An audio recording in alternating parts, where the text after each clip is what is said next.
My name is Danny Gillity, the Executive Director at the Eating Disorder Foundation, and I'm delighted to welcome everyone here tonight. Today's workshop is brought to you in collaboration with the Eating Disorder Foundation and the Eating Recovery Center, Pathlight Mood and Anxiety Center. The Eating Disorder Foundation was founded in 2003 with a mission to be an effective resource in the prevention and elimination of eating disorders through free and accessible education, support, and advocacy.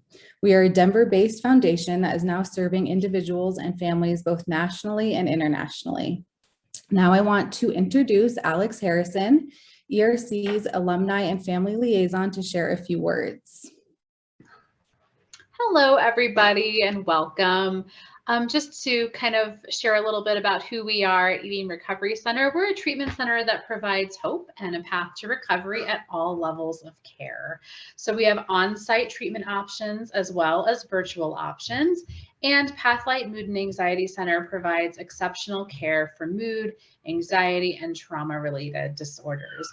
Our experienced clinicians and staff are just really committed to providing an integrated treatment approach to address common behavioral health concerns. And we're just really happy to be here tonight in partnership with the Eating Disorder Foundation. Thank you so much, Alex. And you can find more information about what these organizations offer with the links that I'll provide in the chat. I want to take a moment to thank everyone who contributed a donation upon registration. The Eating Disorder Foundation is able to provide free services because of donations like these. So thank you so much. If you have questions for our presenter, I invite you to use the chat feature to communicate with me directly throughout the workshop. The chat is kept confidential and will come to me directly. We will save time for Q&A after the presentation, and I will deliver those questions to Meredith. If we don't have time to get to all the questions, we will include them in our follow-up email. We will not be sharing the PowerPoint, however, we are recording and we'll send the recording as soon as possible. Now to our speaker. Meredith Nisbet is a licensed marriage and family therapist and a certified eating disorder specialist. She is currently the supervisor of the clinical response team with ERC and Pathlight Mood and Anxiety Center, where she engages with patients, families, and providers seeking admission nationwide. In addition to her work at ERC Pathlight and in her private practice with Three Birds Counseling, Meredith provides education and training on weight stigma and health at every size informed care around the country. Meredith earned her bachelor's degree from the University of North Carolina at Chapel Hill and her master's degree from East Carolina University. Meredith resides in Raleigh, North Carolina, where she spends her free time listening to true crime podcasts, practicing hot yoga, snuggling with her dog, Mac. Meredith, thank you so much for presenting tonight. Of course, thank you for having me. I'm really excited to be back talking with you all about HAES for the holidays. And before we dive into the presentation, if you've seen me speak before, you know I like to give a little note on language before we get started. So terms that you'll hear me use tonight may include fat, person of size, person in a larger body. I just like to give a disclaimer that I'm using the word fat as a neutral descriptor and not in a derogatory way. There's a large movement in the fat community to reclaim the word fat, a word that's been used negatively against many of us. That does not have to be, you know, the word that you choose to identify with or the way that you identify yourself, but just know when I use it tonight, it's not meant in a derogatory way. Words that you won't hear me use are going to be fat as a derogatory term, of course, and then obese or obesity.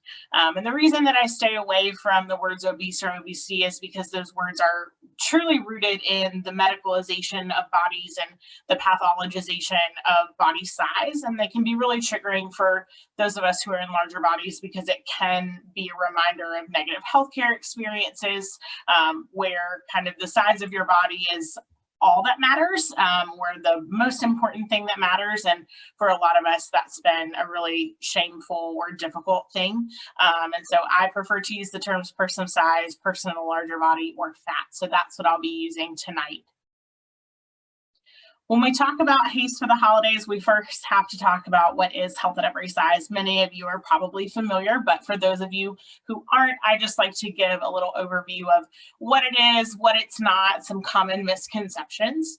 Some really common misconceptions about health at every size, which I'll call health at every size or HAES interchangeably in this presentation. One of the biggest misconceptions is that HAES is healthy at any size. And this is something that is a really controversial idea. And I think it's important to really get specific with our language and say that health at every size, the movement, doesn't mean healthy at any size. And I think that idea is really common. It's also really misleading, mostly because we're acknowledging that health goes beyond body size. So it transcends body size. There's so many different factors and determinants of health that are outside of simple body size or weight. And the point of health at every size is that we're acknowledging that, and also acknowledging that people of all sizes have the ability to pursue health in ways that are meaningful to them. So we're not saying everyone is healthy, we're saying everyone has the ability to pursue health in ways that are important or accessible to them. The other thing that health at every size is not is ignoring people's health. That's another really common one. And so, you know, I think it's important to get back to the root that the purpose of health at every size is actually to promote overall health, and to do that in a way that's patient-centered, that's evidence-based, and really to look at what helps people pursue health. What does pursuing health look like? What are the barriers to pursuing health, rather than reducing health down to just the number on the scale or the size of your body. Health at every size is also not just for people of size, and this is because people of all shapes and sizes are harmed by our culture's focus on weight control and also on the thin ideal. And so because we're all harmed by that, we all also benefit from HAES principles regardless of body size. HAES is also not telling people to do whatever they want. That's a really common one, like, oh, we just don't care, you know, tell people to do whatever they want. HAES is a very specific set of tenets that lead us towards health in evidence-based ways. So we're looking at health promoting behaviors, access to health promoting behaviors, intersectionality of identity, all of these different things that go into how people can pursue health in ways that are meaningful to them. So the goal is not to ignore health, but really to move towards these internal cues rather than external cues to promote overall wellness. As far as what health at every size is, it is a framework for understanding the way that dieting, weight stigma play in the development of medical problems, which can include eating disorders. It's a social justice model, and it's going to promote balanced eating, life-enhancing physical activity, and then most importantly to me, respect for the diversity of body shapes and sizes. There is also the acknowledgement that health is multifaceted, and again, the pursuit of health behaviors rather than just weight loss is actually the evidence-based method to improve physical health markers and also holistic health. So we're looking at body, mind, and soul. So when we look at these primary principles of health at every size, we have weight inclusivity, health enhancement, respectful care, eating for well-being, and life-enhancing movement. So weight inclusivity says that we should accept and respect the inherent diversity of body shapes and sizes, and that we should reject idealizing, excuse me, or pathologizing specific weights. And so basically it's saying people have existed in larger bodies for millennia, and there is an inherent diversity in body shape and size, and that when we acknowledge that, we're working from a framework that is much less stigmatizing, and that's helpful to people of all sizes. Health enhancement is supporting health policies that improve and equalize access to information and services. And then for those of us who are providers, personal practices that improve human well-being, including attention to physical, economic, social, spiritual, emotional, and other needs. With respectful care, For providers specifically, you know, we want to acknowledge our biases and work to end weight discrimination, weight stigma, and weight bias. We want to provide information and services from an understanding that all of these intersectional identities that we possess, like socioeconomic status, race, gender, sexual orientation, age, all of these identities impact weight stigma, and we should be supporting environments that address these inequities. It also means that as someone who interacts with healthcare providers, you are inherently deserving of respectful care. And part of that is being deserving of care free from weight stigma. So that's a large part of the Health at Every Size movement, is how do we make that more accessible to people? The last two, eating for well-being and life-enhancing movement, can be tricky for folks who have a history of disordered eating or a history of a diagnosed eating disorder. I often think it's important to say here that, you know, when we're talking about how you should eat, how you should move, these are really difficult topics for those of us who have struggled with eating disorders. And so making sure that you're talking to your team about, you know, is it appropriate for me to start using intuitive eating? What does this look like? You know, am I ready for this? How is this going to support my recovery? And the same thing with joyful movement. So just making sure that you're in communication with your team, if you have one, to make sure that you're doing things in a way that makes sense for you. Eating for well-being is also known as intuitive eating or gentle nutrition. And the point of eating for well-being is to promote flexible, individualized eating that's going to be based on hunger, satiety, nutritional needs, and also pleasure, rather than any sort of externally regulated eating plan that's focused on controlling weight. And that's really why for folks with a history of eating disorders or disordered eating, gentle nutrition or intuitive eating can be best implemented after you've had a period of stable recovery, but that's different for everybody, and it should be discussed with your team. For life-enhancing movement, we want to support physical activities that allow people of all sizes, abilities, and interests to engage in movement to the degree that they choose. So we're saying you don't have to move your body. You have autonomy over your body. You have the choice to do what you would like to do. You also have the choice to do what feels good. And so this is really about redefining what movement looks like and going back to things that you enjoyed as a kid or that you've always wanted to try, rather than feeling like exercise is something that only happens in specific environments for specific amounts of time and feels a specific way. I think there's a lot of social rigidity around what movement or exercise has to look like and what makes it worthy of being exercised.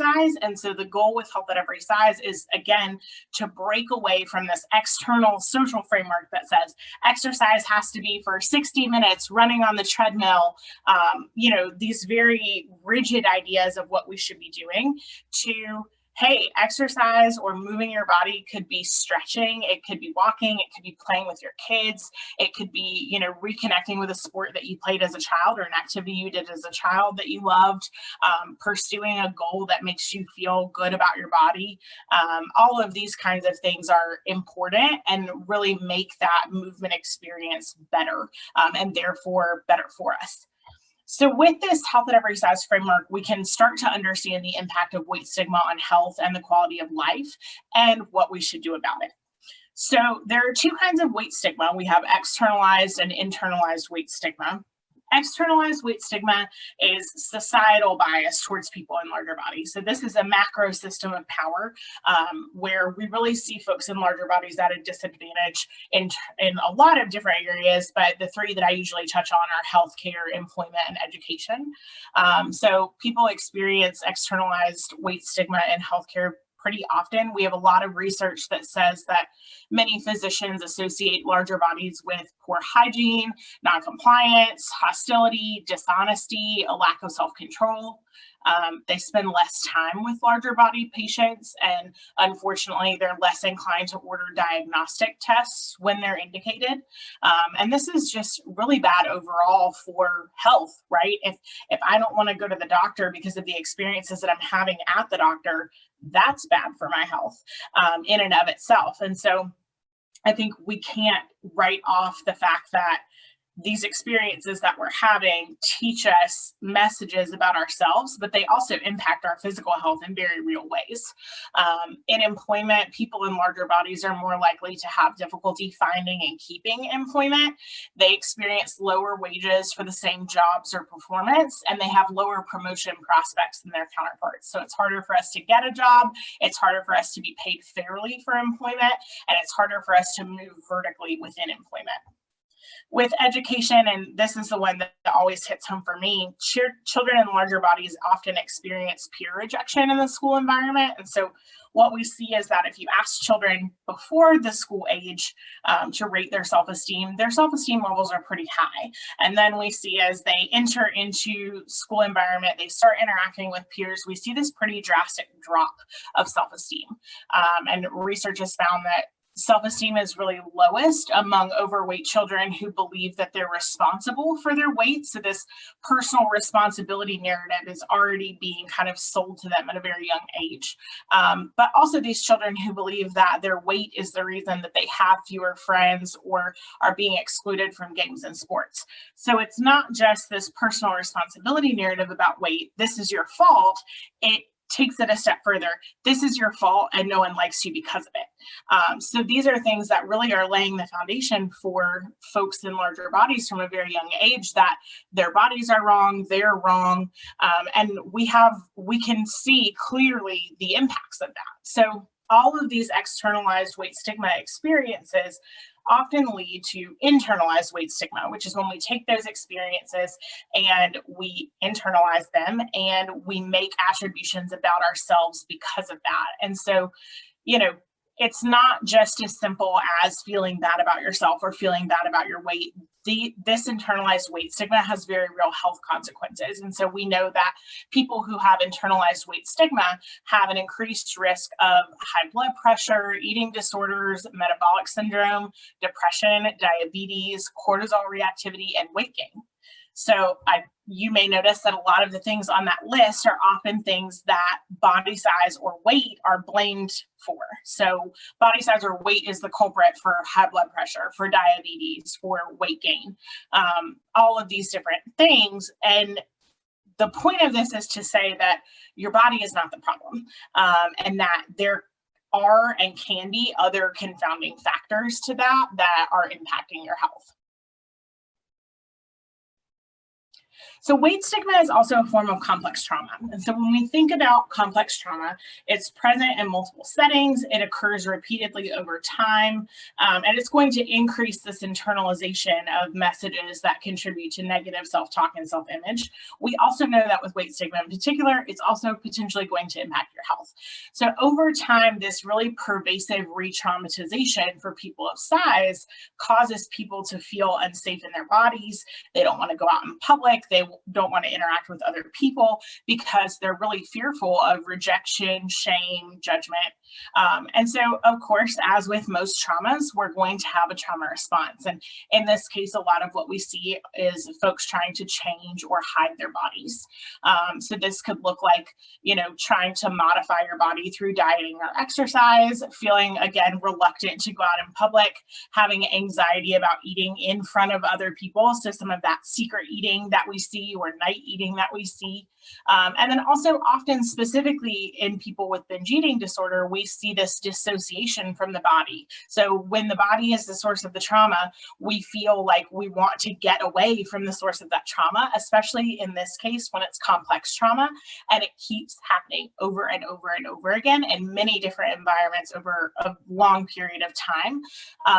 We can't take off our bodies, right? We can't just get out of our bodies as easily as we can avoid remembrances of other types of trauma. And so with this, there's an increased kind of drive for dissociation, and binge eating is often a form of dissociation. With the trauma response, we also can see increased guardedness and then decreased connection with other people, which we know is bad for our health. Isolation is bad for our health. So all of this to say that, a lot of people fear that eating disorder treatment, or even any kind of healthcare, mental health care, going to the doctor, things like that, are going to echo this stigma that they felt in so many other areas of their lives. So they have difficulty engaging with or being vulnerable with their providers. And that is also bad for their health, right? When we're not seeking the treatment that we need because we're afraid that we're going to be re-traumatized or stigmatized, that's a very real phenomena that we see. And so knowing this potential trauma that we can experience living in larger bodies, let's talk about how that comes into play when we go home for the holidays. So as a family therapist, I work a lot within family systems, and because I specialize in eating disorders, I work within family systems, especially around weight and health. And one of the most common positions that family members take is to present concern for our health. And so this could be legitimate concern or care, but the impact of it presenting as a form of fat phobia can't be ignored. So we have to take a look at our family belief systems around food and also around body shape, size, and weight. We need to understand the function of those belief systems. So what are they upholding within the family structure? Who do they harm? Who do they benefit? What dynamics are they creating within the family system? And the reason for this is because our beliefs about our bodies are an extension of our beliefs about ourselves. These two things are both impacted by and impact each other, and they're formed within the context of our family system. So we can't just talk about self-esteem because our self-esteem is created in a systemic environment. And so this individual concept of self-esteem doesn't really help us very much. We have to have an ongoing conversation about health and body size or weight are often talked about like they're the same thing, but they're not the same. And we have a lot of research that supports this. And a lot of that research is supporting considering how we increase access to the actual social determinants of health rather than laser focusing on that personal responsibility narrative. And I think because of intergenerational fat phobia, because of what happens with family belief systems around food, body size, all of these things, when we go back to our family environment, it often means that we're enjoying this holiday food or maybe feeling stressed about this holiday food and family events with this huge side of fat phobia and complex trauma. So when we're thinking about, how do we have these conversations with our family members, or how do we even if we're not having the conversations with our family members, how do we prepare ourselves for going back into that environment? It might be helpful to understand a little bit more about what actually goes into health.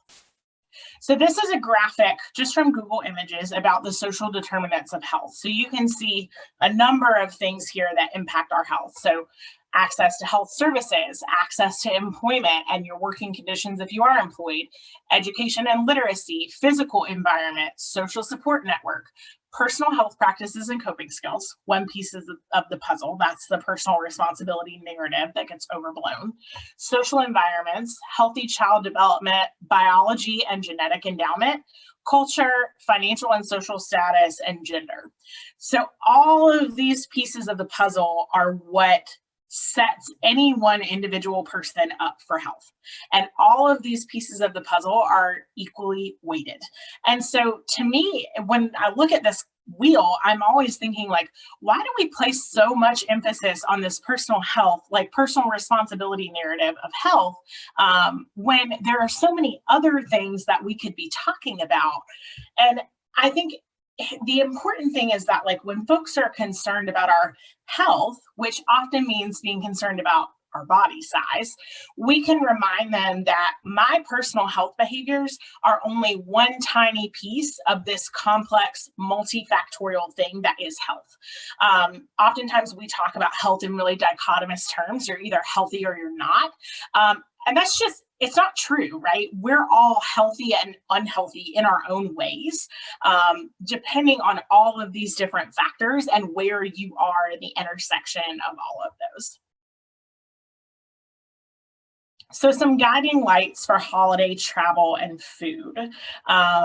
Welcome in your support system instead of pushing them away. This is because eating disorders thrive in secrecy and isolation. And so for a lot of people, not everyone, but a lot of people, recovery means becoming radically open with people that you trust so that they can support you when you need it most. And this doesn't mean being radically open with everyone in your life. It doesn't mean that we're doing this without discernment, but it does mean identifying 1, 2, 3 close people to you that you're able to talk to about what's going on so that they can help provide you support when you're really struggling. We want to prioritize you and your recovery.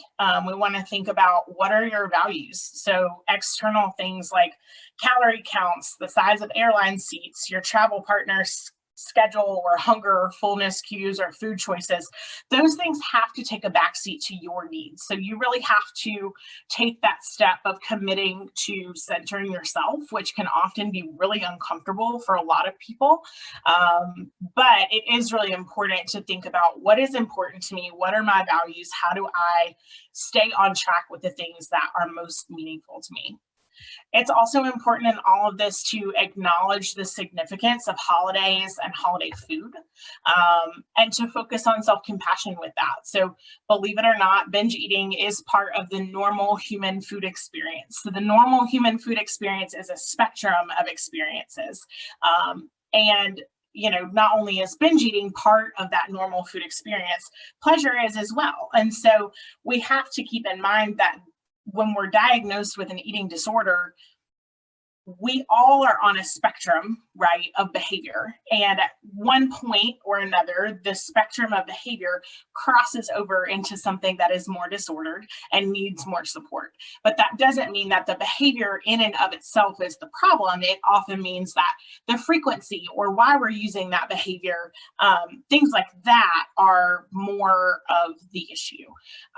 And so I think it's important to remember that instead of assigning value to how you ate or what you ate, thinking about how we can bring this back towards compassion for ourselves as we participate in these traditions that are culturally and relationally significant, right? We're always talking about family around the holidays, whether that's in a positive or a negative way. And so I would encourage you to test your psychological flexibility and allow yourself to eat freely and without judgment. Just, to allow yourself to be present in these really significant moments, whether they feel positive or negative for you. I would also encourage you to create your toolkit ahead of time. So think about what are you going to do when you're feeling triggered? So having those preemptive conversations with someone who is a trusted family member or a friend about plating food or other accommodations that might help structure the meal in a helpful way. Picking some meditations, a good book, movie, podcast, or some other sort of self-care or distraction activity. And I think too, because family dynamics are rife with conflict a lot of the time, and holidays can sometimes exacerbate that. If you're really struggling to receive support from your family, if your family is not in that list of people that you feel you can be radically open with, that's okay. And I think the point is to find an on-call support person, whoever that person is to you, that can be available via, a phone call or a text message if you do need a break from your family.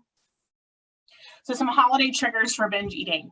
Holiday eating patterns can be a big one. So not eating much throughout the day in proper preparation for this big holiday meal that a lot of us are having.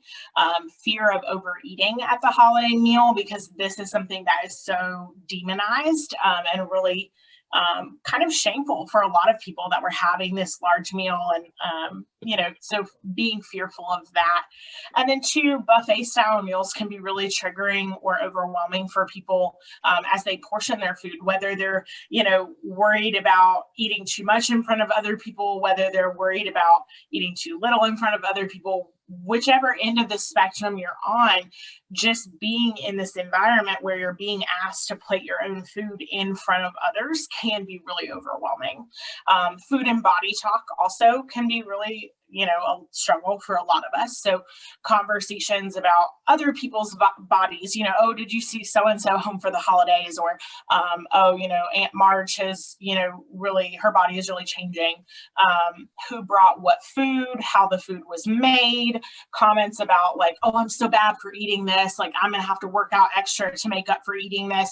A lot of that food and body talk, especially around holidays like Thanksgiving or Christmas, is just overwhelming, and it can be really difficult to know how to process those feelings. And so we return to our comfortable coping mechanisms, right? This also plays a role, or rather is, impacted by sensory or emotional overwhelm. So holidays and holiday gatherings are full of lots of noise, lots of people, lots of smells. Sometimes we don't have much privacy, or as much privacy as normal. We're not in our usual space. I'm sorry, somebody's unmuted. It's still, like, it's gapped over now. Yeah, like this part here is okay. Please, whoever is muted.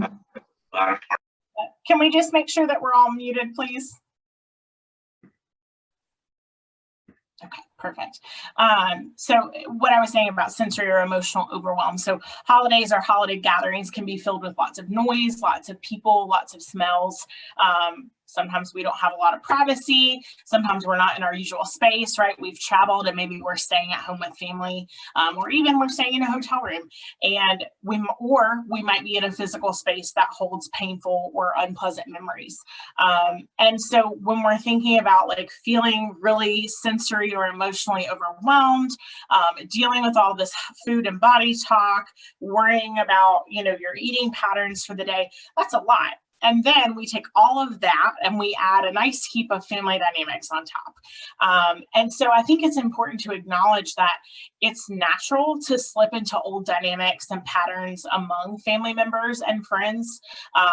If you are the only portion of the system that has experienced significant change or created significant change, the system might still draw you back in, right? It feels comfortable, even if it's a negative pattern, it feels comfortable to slip right back into that dynamic that has existed for a really long time. And it's important to say that that's not a failure, because it takes time and conscious effort to change a system. And so we shouldn't blame ourselves if we're feeling the urge to return to old coping mechanisms with all of this going on. So what do I do if I binge eat? What happens if I go home for the holidays and I binge eat? Here are some things that you might find helpful if this is something that happens for you. So first things first, please remind yourself that your coping mechanisms do not impact your worth or your value as a human being. You haven't failed. You're a human who is on a winding path of recovery, and recovery is not linear. So there's going to be times that we act on our urges, and there's going to be times that, we're able to turn to other coping mechanisms. But either way, we need to be able to meet ourselves with compassion when we do, make a choice that we feel is not aligned with our values. And so something that I really recommend, if you've never tried it, is Kristin Neff's self-compassion break. So you can actually just Google Kristin Neff self-compassion break and it'll come right up. It's an exercise on her website, which is self-compassion.org. It's really helpful to just kind of be mindful and intentional about what's happening in that moment, and have that practice of saying, like, I'm having a really hard time right now, and that's okay. And I'm going to be kind to myself anyway. Other things that might be helpful, especially, are grounding yourself in the present moment. Oftentimes we can let anxiety pull us into the future. So, oh no, what's going to happen because I had a binge eating episode? Or we can let regret pull us into the past. Like, I'm such a bad person, or I'm feeling so much shame for binge eating. And so there's a great Instagram page for grounding activities. My colleague, Dr. Maria Paredes, runs an Instagram page called grounding_techniques. It's a great resource. There are hundreds of grounding practices on that Instagram account. And some of them are things you can do, among other people. Some of them might be things you want to do privately, but they're good techniques for, what do I do if this happens? The other thing that I find helpful when, someone is experiencing this particular scenario is reminding yourself to commit to your recovery values. And this is really important. So you can choose the next right thing for you. So this is different for everyone. And I think the next right thing, it could be calling or physically being comforted by a safe loved one, could be journaling, could be practicing meditation or that self-compassion break, watching your favorite show or movie, reading a favorite book, committing to eating normally the next day. Yes, even though you had a binge episode. Choosing the next right thing that is in line with your values. And that is giving yourself self-compassion for what has happened and saying, you know what, this happened and I'm going to commit to the next right thing anyway. Trying to commit to compassion and care for yourself in this moment is so important because compassion is the antidote to shame. And shame is what keeps us trapped in these coping mechanisms that really don't make us feel good. So I have a couple of tips for travel, for the table, for family, and so I'm going to run through those briefly. So some tips for travel. So pack your recovery values the way you pack your suitcase, and that means to plan ahead. We're going to plan ahead for eating on the road, eating in the airport. We know that food and finances intersect for a lot of people, and we also know that eating on the road or in the airport can be really expensive. So don't let cost keep you from eating regularly. So let's plan ahead, bring food with you. And if you have a registered dietitian, this is a great topic to bring up with them ahead of the holidays because they can work with you to give you some travel snack or meal ideas so that those choices don't feel so overwhelming in the moment. As well, keep your eyes on your own plate when you're traveling. When you're traveling with a loved one, the person that you're traveling with might eat more or less. They might eat at different times than you. And it's important to remember that the way somebody else eats is not reflective of your hunger or your needs. And it actually doesn't mean anything for you.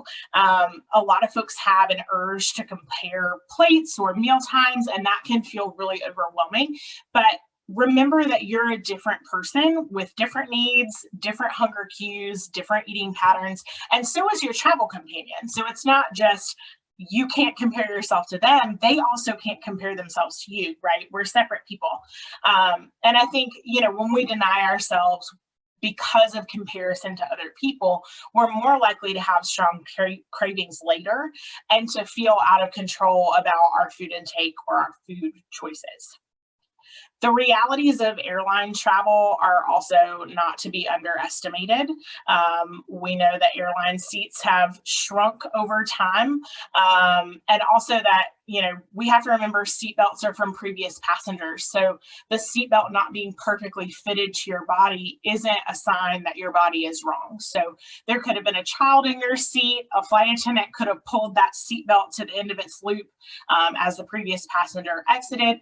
Or that person may just have a different body than you, which is really common and innocuous when we can acknowledge body diversity. So when we say, all bodies are good bodies, bodies come in a wide variety of shapes and sizes, and it is normal, common, typical for people to have different body shapes and sizes. There's less meaning on what, this seatbelt is meant for someone in a different body size than me.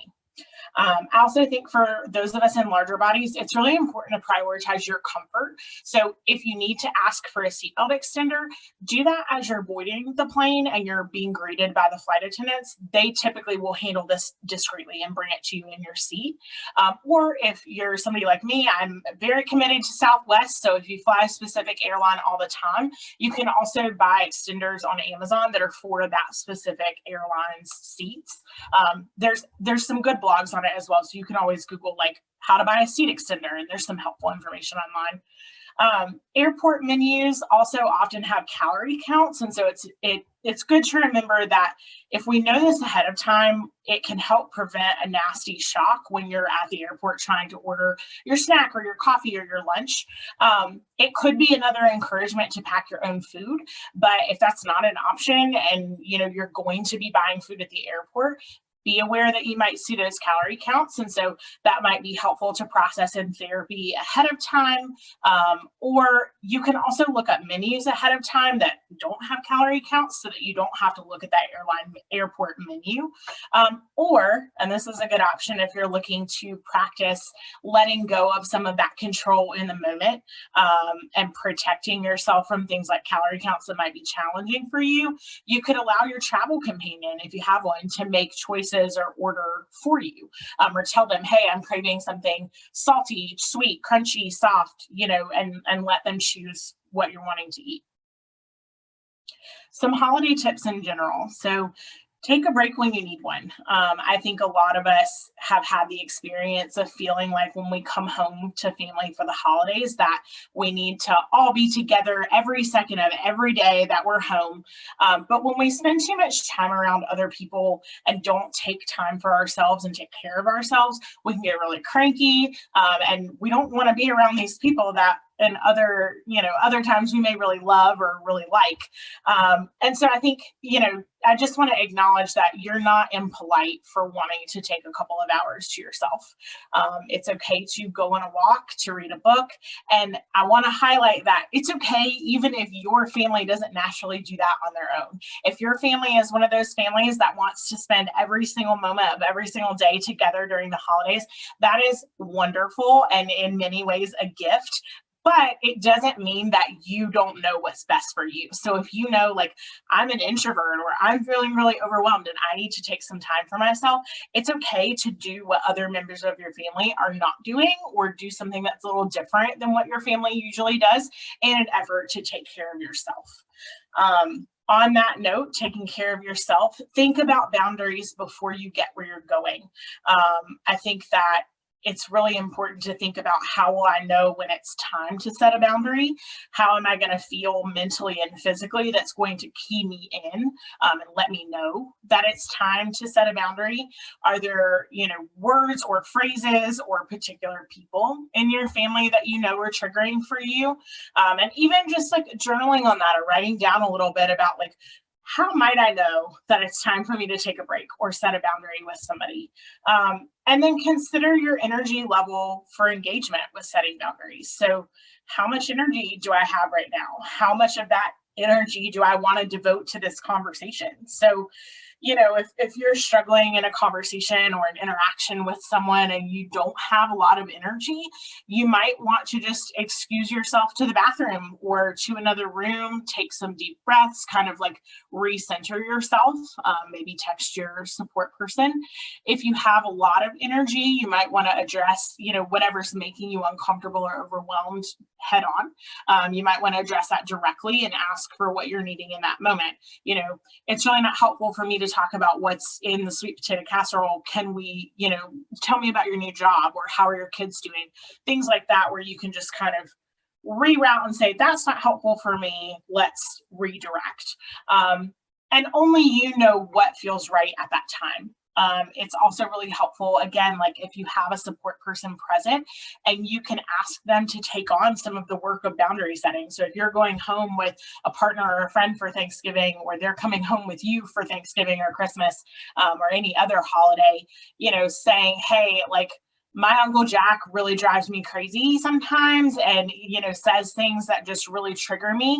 Would it be okay if I ask you to engage him in conversation, ask some questions, and, move on there? So some more holiday tips.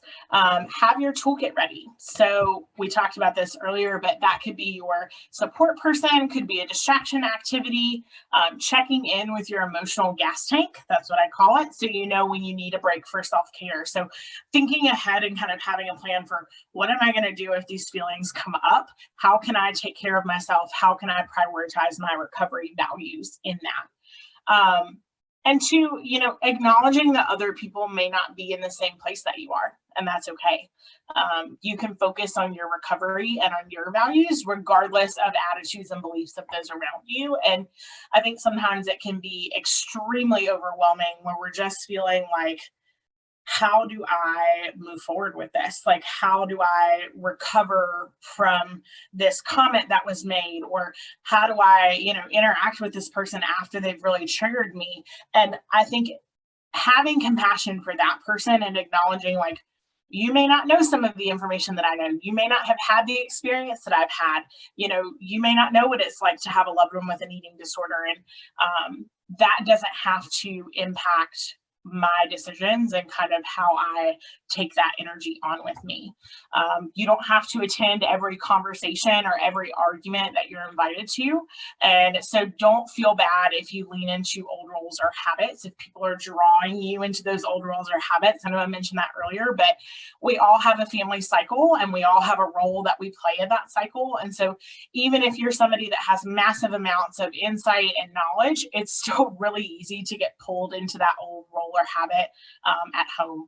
And I remember being in graduate school and having a professor who was teaching us about family cycles and how hard it is to disrupt them. And he was saying that he would go home for holidays and find himself playing the same role that he played in his family when he was a child. And this was after 20 years of therapy training and practice, tons of insight, tons of work with other families.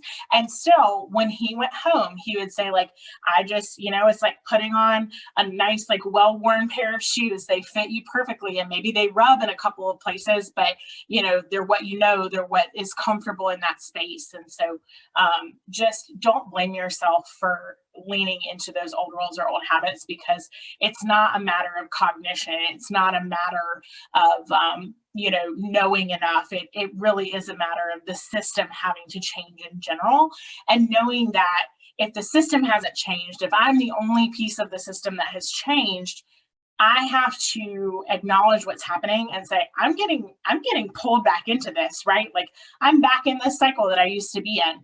And we have to ground ourselves and say, like, okay, how can I do something different? How can I, realign with my values, because I'm acknowledging that I'm getting pulled into this cycle. So that's all I have for us tonight. This is a nice graphic that we put together of some resources. So on the left over here, we have Instagram accounts that are really great for diversifying their Instagram feed, and books and podcasts over here on the right. So I will keep this up for a couple of minutes in case you would like to screenshot or write down anything that is on here. And then I think we will try and move into some questions. Awesome. Thank you so much, Meredith. That was incredible. And thank you for landing on this page, and people can write down, or like you said, take a screenshot of this for just some helpful things to follow, hopefully, as they're moving into the holiday season. So we did have a lot of great questions come in, and a lot around family, and what do we do when we're in these situations, when, again, you touched on this a lot at the end, but when we feel like we're the only one doing the work or changing and the system is very much the same, or when there are other people that you're around who also have a lot of their own disordered eating and commentary around what you're eating and their own food that they're choosing to eat. And so just wanting maybe a few more helpful tools, or just like something you can say directly to them to just try to set that boundary, just some tips around that. Totally. I think, again, it goes back to how much energy you have in the moment. So if this is somebody that you have a long history of kind of like butting heads with, and that it's going to be an uphill battle, maybe this is somebody that doesn't always have the most empathy for what you're going through, that may be somebody that you choose to totally sidestep that conversation, and you say, oh, who cares about the food?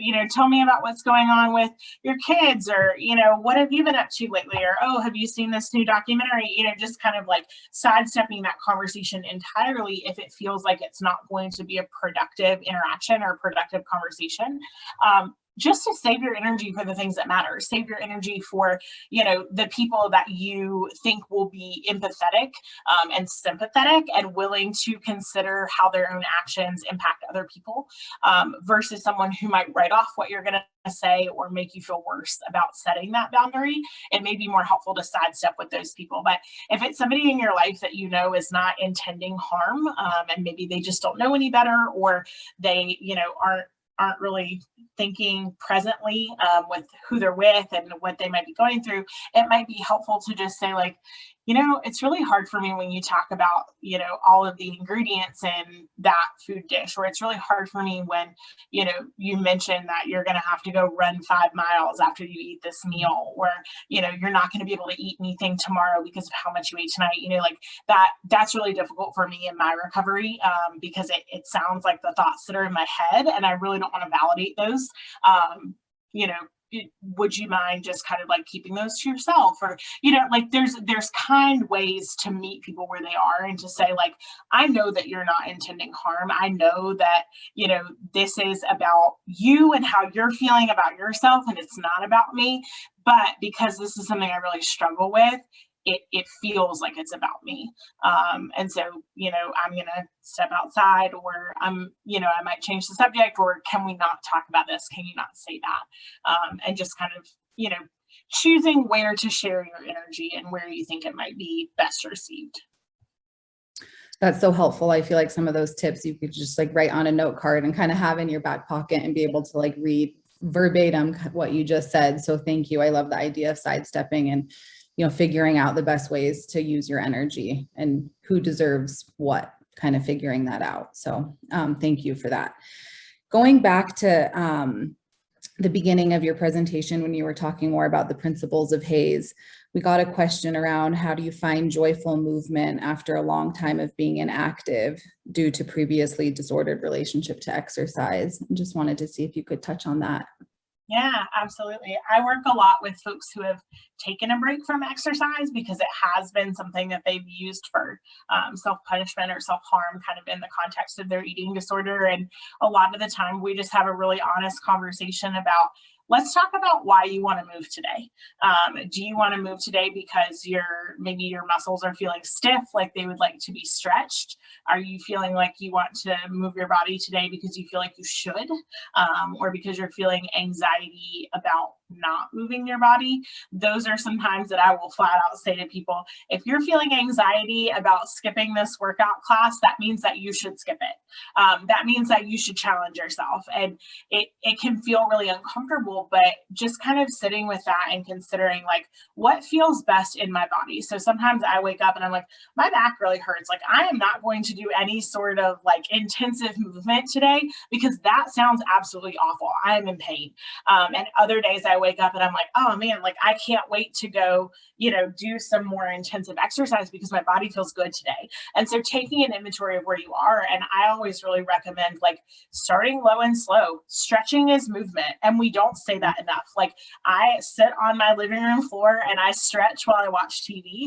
And sometimes that's the only movement I do. And sometimes I don't stretch at all, but starting low and slow and acknowledging that moving your body in any way is worthy, valuable movement in some way. And so figuring out like, what can I do? You know, if you're not moving because of pain, that's one thing. If you're not moving because at, you know, most points in your life, that has been a disordered relationship, that might be a different approach for you. It might be, you know, if, you know, for someone in their eating disorder, maybe they were running all the time. It was running a lot of miles every week.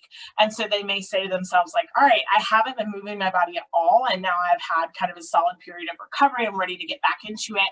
I would suggest not going back to this exercise that was a disordered one for you and challenging yourself to try something new. Try a type of class you've never done. Try walking with family or friends. Try stretching on your living room floor, and kind of getting yourself outside of the box of what exercise has to be or should be or has been in the past, or what exercises have been prescribed by your eating disorder almost. Staying away from those, at least at first, and trying out some other things to kind of redefine what movement could mean to you. I spoke with Ellie Pike on the ERC podcast, Mental Note, earlier in the year about health at every size, and we had a really great conversation about redefining what exercise means. And at the time I was sharing with her that like when I was a kid, we had a dogwood tree. I'm from North Carolina, so we had a dogwood tree in our front yard. And as a kid, I loved to swing on tree branches and climb trees. It was just my favorite thing to do. And I was saying to her that one of the movement goals that I've set for myself and my body is I would eventually like to do a pull-up. And the reason for that is that when I started, the type of movement that I typically engage in, I love swinging on a bar. It's just fun for me. And so like going back to things that were fun in childhood and like being playful with your body can be so helpful in redefining what does movement mean? What does exercise mean? Thank you for that. And ending on that note of being playful and, connecting to that part of ourselves. So thank you for sharing that about your experience as well. This is probably a question that could be its own presentation. And I know we only have a few minutes, but I think it's an important one as people are going home for the holidays and connecting with family. If family doesn't know that you're even struggling and you're going into this place, what might be, a gentle way to bring it up so they know what you're currently going through and what your struggles are, just knowing that you're going to be together over the holidays and things for individuals, who are in this alone and whose families don't know. Yeah, it's so two things, and this isn't necessarily part of the question, but if you're going home to a family who has no idea that you're struggling with this, I would really encourage you to figure out who your support people are ahead of time and know who's available when, and, is it okay if I call you? Is it okay if I text you? And kind of like make that plan ahead of time so that if you're in a moment when you're with your family and you're like, I can't talk to anybody in this room about what I'm feeling right now, that you have somebody that you can reach out to that can kind of be on standby to say like, hey, I get it. I know you're having a hard time. It's going to get better. How can I help you? Even having that moment of connection in the midst of that can be really helpful. But as far as how to have those conversations with family members, I think, you have to think about what feels most comfortable to you. So some folks feel more comfortable opening up via text, whether that's like write and physical text. So like text message, writing a letter, communicating in a way that is not direct and verbal. Some people feel more comfortable writing their thoughts out, editing their thoughts, kind of putting some time and effort into that. Other people feel more comfortable connecting with people one-on-one in person. You might even feel more comfortable connecting virtually with somebody, setting up a Zoom or a FaceTime to talk to them about it. So the first thing I want you to think about is like, how do I feel most able to be vulnerable, most safe to be vulnerable? And then I would encourage you to try and have those conversations one-on-one and just say, hey, I want to share with you a little bit of what you're going through or what I'm going through. And I know that you might not know anything about it. And I'm not asking you to do anything in particular other than listen and just kind of I want to share a little bit about what I'm going through and just kind of preface like, I'm having a really, and you can be as vague or specific as you want. So you can say, I've been having a really tough time with my body image and, wanting to restrict my food, or I'm feeling out of control with food. And I'm just having a hard time with my body and with things related to food and body size and all of that stuff. And maybe you have an ask for that person. Maybe you want to ask them, if you could, it would be really helpful if you don't comment on my body size or how my body has changed. It would be really helpful if you don't comment on the contents of my plate at dinner. Or maybe you don't have an ask and maybe you just want to say, I just wanted to share this with you and, hopefully ask for your support and understanding if I am not myself or if I need more space to myself than normal. Really helpful. Thank you. Yeah. I think those tips of, sometimes just needing to write things down and share that way. It's a helpful reminder that that's also okay to do those things. Absolutely. Well, it is exactly 7 o'clock our time, on the nose. So we will end there. And for those whose questions we didn't get to, we will include them in the follow-up email that we send out. Thank you all for being here. Again, the video will be sent out as well and uploaded onto our YouTube channel so you can watch it again. A lot of people were asking for the PowerPoint, but you'll have an opportunity to watch the video again because we won't be sharing the PowerPoint directly. Be in touch. Our emails are there if you need anything. Hope everyone has a wonderful holiday, and we look forward to connecting again soon. So thank you. Thank you, Meredith, so much. And Alex, thank you.